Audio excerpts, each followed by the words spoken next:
L'activité minière dans le deuxième siège du département de Tsamba-Magoti au profit des populations de cette localité. La société gabonaise de mines spécialisée dans le domaine de l'extraction de l'or vient de procéder à la remise d'un don composé de médicaments de plusieurs groupes électrogènes.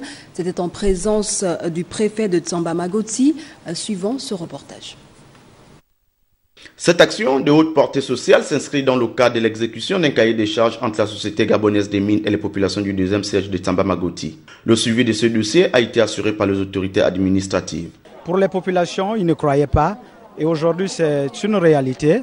Nous allons accompagner l'opérateur, lui demander de pouvoir toujours poser ce genre d'actes citoyens et ça va participer à développer les localités dans lesquelles il se trouve.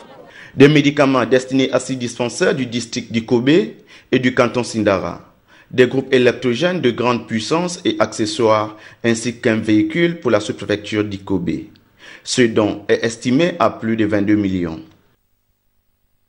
Suite au projet d'exploitation de l'or par petite mine dans la localité d'Ikobe, donc c'est par rapport à cela qu'il a pensé aux populations riveraines, d'où c'est ça qui l'amène aujourd'hui à venir fournir ces dons aux populations. Prochainement, ce sera lors de la rentrée scolaire.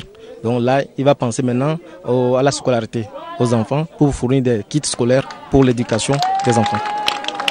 Les responsables politiques du deuxième siège de Tsamba-Magoti ont apprécié la mise en œuvre de ce cahier des charges qui répond parfaitement aux doléances exprimées par les populations.